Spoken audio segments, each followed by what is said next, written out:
Assalamualaikum dan hai, selamat kembali ke NHTube.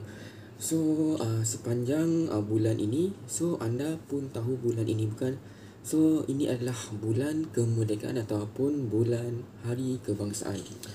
So, hari ini saya akan share berkaitan dengan apa-apa yang berkaitan dengan hari kebangsaan ataupun hari kemerdekaan. So, saya nak tanya, tahukah anda siapakah pencipta bendera ataupun dikenali sebagai jalur gemilang pada hari ini? Tetapi sebelum itu, jom kita mulakan video ini.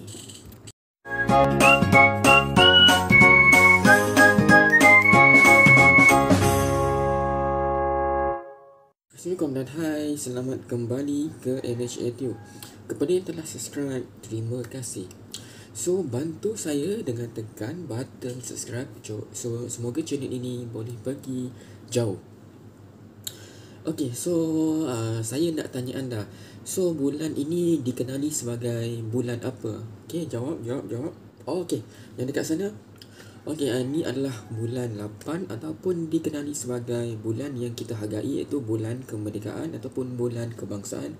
So, ianya disambut pada setiap 31 Ogos ataupun 31 hari bulan 8. So, hari ini saya nak share berkaitan dengan tahukah anda ataupun siapakah yang mencipta bendera Malaysia ataupun dikenali hari ini, iaitu jalur gemilang.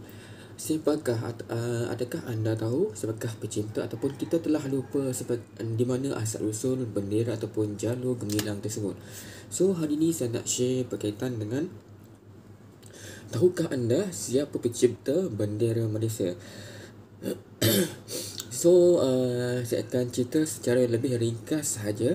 Okey, pendekar jalur gemilang adalah Muhammad bin Hamzah, iaitu telah dilahirkan pada 5 bulan 3 1918 sehingga beliau telah meninggal dunia, iaitu 19 bulan 2 1993.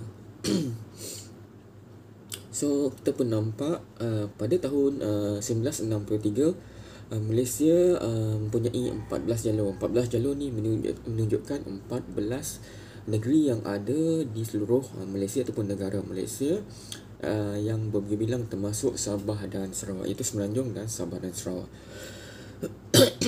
Okey, sebagai mengenang jasa Muhammad bin Hamzah selama 24 tahun sudah Allahyarham Muhammad bin Hamzah meninggalkan kita lebih kurang 24 ataupun 25 tahun. Beliau membuskan nafas terakhir pada 19 Februari 1963 sebelum usianya genap 75 tahun di Kampung Melayu Majidi, Johor Bahru. So, siapakah beliau? Beliau adalah pencipta bendera Malaysia, juga dikenali sebagai jalur gemilang sejak tahun 1997. Beliau adalah sosok yang usahanya dinafikan oleh mereka yang berkata bendera Malaysia meniru bendera Amerika Syarikat. Beliau ataupun jalur gemilang bendera penjajah. Mereka kata hanya sang saka merah putih sajalah bendera Nusantara yang sebenarnya. Semasa hayat beliau, Allahyarham tidak menerima sebarang pengiktirafan. Allahyarham sendiri merahsiakan identiti beliau sebagai pencipta bendera bangsa. Hanya selepas 12 tahun pemergian beliau, baru beliau diiktiraf sebagai pencipta jalur gemilang oleh Kerajaan Malaysia pada tahun 2005 hasil daripada tinjauan yang dibuat oleh Harian Metro dan Arkib Negara. Ketika Allahyarham berusia 29 tahun, Majlis Perundangan Persekutuan Tanah Melayu mengajukan pertandingan mereka cipta bendera bagi beliau bukan seorang arkitek Jabatan Kejaraya Johor telah menyertai pertandingan tersebut. 373 karyawan telah menyertai pertandingan tersebut dan reka bentuk yang dikemukakan oleh Allahyarham menjadi salah satu daripada 3 reka bentuk yang terpilih untuk penilaian terakhir. Undian dibuka kepada umum dan hasil undian yang disahkan oleh The Malay Mail pada 9 November 1949 menunjukkan 42% telah memilih reka bentuk Allahyarham yang menampakkan pengaruh bendera Johor.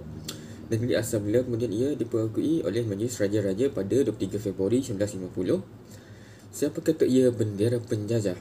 Jalur gemilang tidak menciplak bendera Amerika Syarikat. Bendera Amerika Syarikat yang direka oleh Betsy Ross adalah diilhamkan oleh bendera Syarikat Hindia Timur Inggeris EIC yang menjajah Amerika Utara sebelum 1776.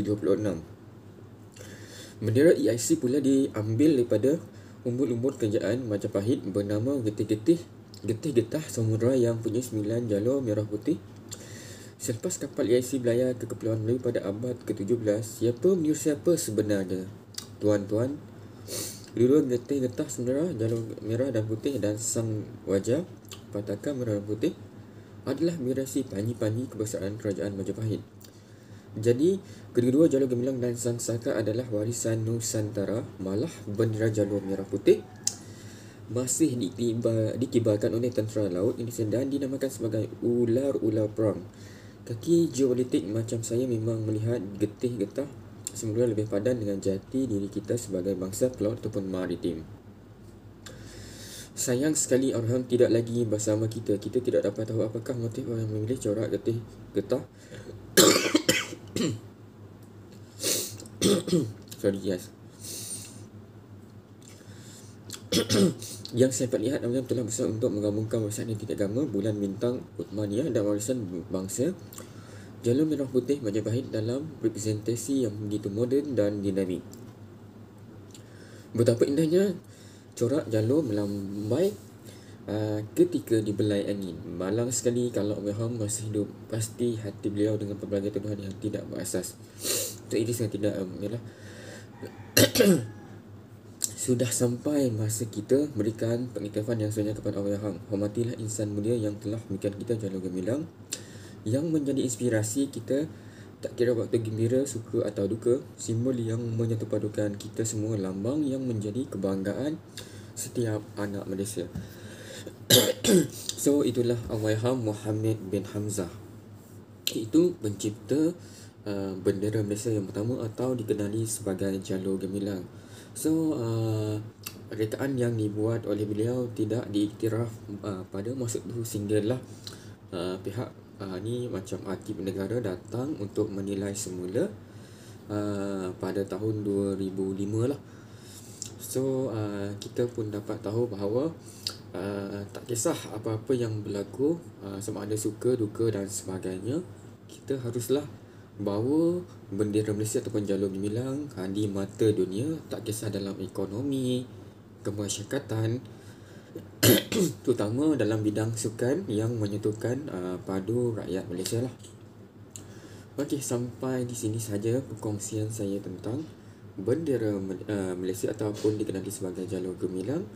Okey, selamat Hari Kemerdekaan yang kita tak lama lagi nak menyambutnya pada 31 Ogos.